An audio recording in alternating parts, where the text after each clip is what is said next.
In this video, we're going to be looking at singular and plural possession. Possession means belonging to someone or something. An apostrophe for possession shows ownership.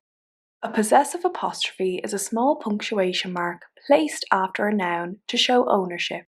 It is written near the top of a line of writing. When we are looking at singular possession, an apostrophe and an S are usually added to the end of the noun to show that it owns something in the sentence. Singular means one thing or person.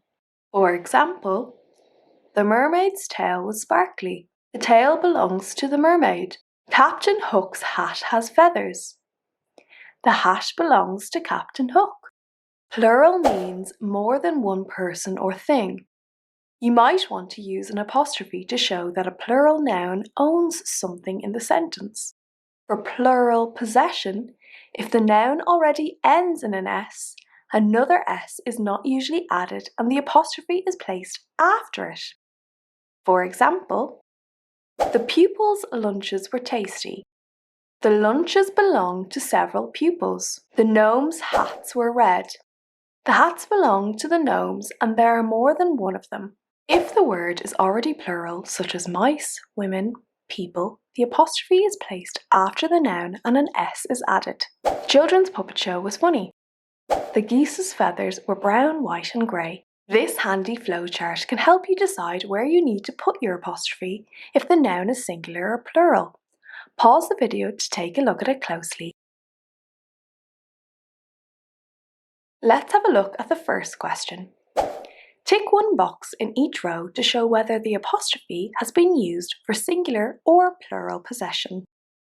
In the first sentence, the noun wolves is plural, so the apostrophe is being used for plural possession. Hoo-yah!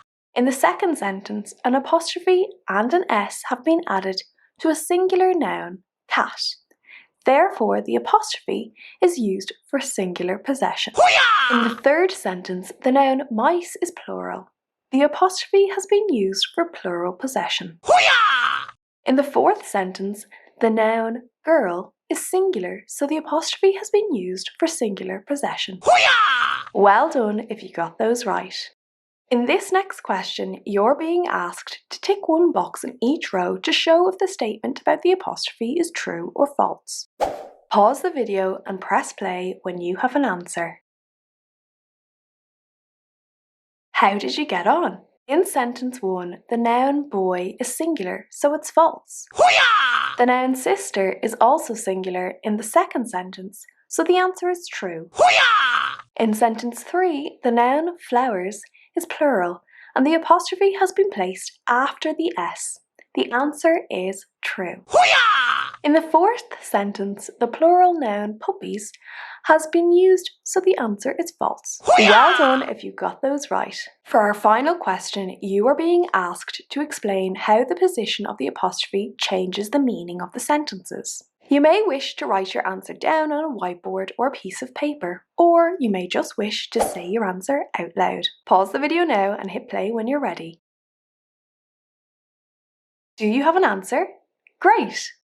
In the first sentence, the apostrophe's position shows that the noun is singular and the toys belong to one dog. In the second sentence, the apostrophe's position shows that the noun is plural and the toys belong to more than one dog. Hoo-yah! Excellent work. Well done. Thanks for listening.